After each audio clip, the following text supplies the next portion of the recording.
ಗಂ ಗಣಪತಾಯೇ ನಮಃ ಶ್ರೀ ಗುರು ದೇವ ರುದ್ರಾಯ ನಮಃ. ಎಲ್ರಿಗೂ ನಮಸ್ಕಾರ ಸ್ನೇಹಿತರೆ, ನಾನು ನಿಮ್ಮ ಪ್ರಕಾಶ್. ಸ್ನೇಹಿತರೆ, ಇಂದು ನಾನು ನಿಮಗೆ ಶತ್ರುನಾಶದ ಬಗ್ಗೆ ತಿಳಿಸ್ಕೊಡ್ತೀನಿ.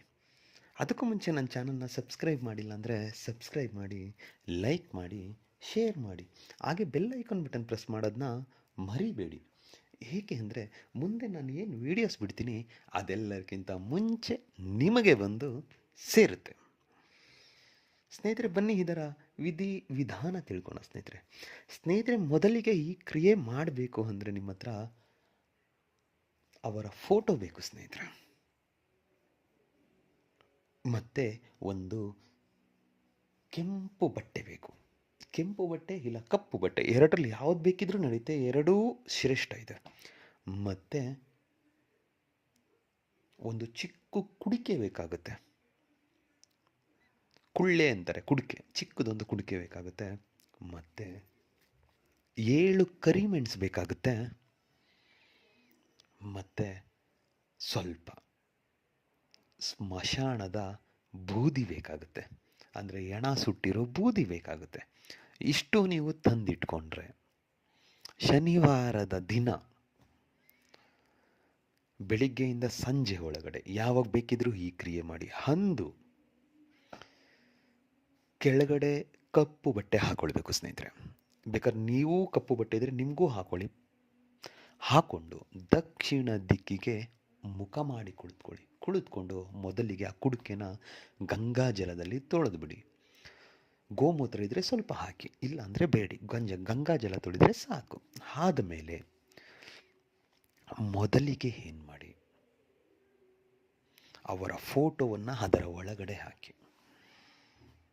ಫೋಟೋ ಹಾಕಿ ಆದ ಮೇಲೆ 7 ಕರಿಮೆಣಸು ಏನಿದೆಯೋ ಅದನ್ನು ಅದರ ಒಳಗಡೆ ಹಾಕಿ. ಆಮೇಲೆ ಆ ಸ್ಮಶಾನದ ಬೂದಿ ಅಂತಂದಿದ್ರು ಅದನ್ನು ಅದರ ಒಳಗಡೆ ಹಾಕಿ, ಅಂದರೆ ಫೋಟೋ ಮೇಲೆ ಹಾಕಾದ ಮೇಲೆ ನಾನಿವಾಗ ಏನು ಮಂತ್ರ ಕೊಡ್ತೀನೋ ಆ ಮಂತ್ರನ 1008 ಸಾರಿ ಪಠನೆ ಮಾಡಿ ಆದ ಮೇಲೆ ಆ ಕುಡಿಕೆಗೆ 3 ಸಾರಿ ಅಂತ ಅಭಿಮಂತ್ರಿಸಿ ಆದ ಮೇಲೆ ಅದನ್ನು ತಗೊಂಡೋಗ್ಬಿಟ್ಟು ಯಾವುದಾದ್ರೂ ನಿರ್ಜನ ಪ್ರದೇಶ ಇಲ್ಲವಾ ಸ್ಮಶಾನ ಎಲ್ಲಾದರೂ ಹುತಕಿ, ಅಂದರೆ ಅದನ್ನು ಅವತ್ತೇ ಮಾಡಬೇಕು ಅಂತ ಏನಿಲ್ಲ ಸ್ನೇಹಿತರೆ. ಮರುದಿನ ಬೇಕಾದರೂ ಮಾಡ್ಬೋದು, ಬೇಕಾದರೆ ಜೊತೆಯಲ್ಲಿ ಒಬ್ಬರನ್ನ ಕರ್ಕೊಂಡು ಹೋಗಿ ಮಾಡ್ಬರ್ಬೋದು. ಆದರೆ ಈ ಕ್ರಿಯೆ ಮಾಡಬೇಕಿದ್ರೆ ಯಾರು ನೋಡಬಾರ್ದು, ಯಾರಿಗೂ ಹೇಳಬಾರ್ದು. ಇಷ್ಟು ಒಂದನ್ನು ಮಾಡಿ ಖಂಡಿತ ನೀವು ಸಕ್ಸಸ್ ಆಗ್ತೀರ. ಅದಕ್ಕೆ ಮಂತ್ರ ಹೀಗಿದೆ: ಓಂ ಕಾಳಿ ಕಾಳಿ ಅಮ್ಮುಕಿ ಜಿಂದಗಿ ಮಂ ಶತ್ರು ರೋಗಗ್ರಸ್ತು ಕುರು ಸ್ವಾಹ. ಮಂತ್ರ ಇನ್ನೊಂದು ಸಾರಿ ಹೇಳ್ತೀನಿ ನೋಡಿ ಸ್ನೇಹಿತರೆ. ಓಂ ಕಾಳಿ ಕಾಳಿ ಅಮ್ಮುಕಿ ಜಿಂದಗಿ ಮಂ ಶತ್ರು ರೋಗಸ್ತು ಕುರು ಸ್ವಾಹ. ಅಮ್ಮುಕಿ ಅನ್ನೋ ಜಾಗದಲ್ಲಿ ಅವರ ಹೆಸರನ್ನು ತಗೊಳ್ತಾ ಮಂತ್ರ ಉಚ್ಚಾರಣೆ ಮಾಡಿ ಇದನ್ನು ಮಾಡಿ ಖಂಡಿತ ನಿಮಗೆ ಒಳ್ಳೆಯದಾಗುತ್ತೆ. ಮಾಡಿ ಎಲ್ರಿಗೂ ಮಂಗಳವಾಗಲಿ. ಯಾವುದೇ ರೀತಿಯ ನಿಮಗೆ ಏನಾದರೂ ಸಂದೇಹ ಬಂದರೆ, ಇಲ್ಲ ಮಾಡೋದು ಹೇಗೆ ಅಂತ ಡೌಟ್ ಬಂದರೆ ಡಿಸ್ಪ್ಲೇ ಮೇಲೆ ಕಾಣ್ತಿರೋ ನಂಬರ್ಗೆ ವಾಟ್ಸಪ್ ಮಾಡಿ, ನಾನು ನಿಮಗೆ ಹೇಳ್ತೀನಿ. ನಮಸ್ಕಾರ.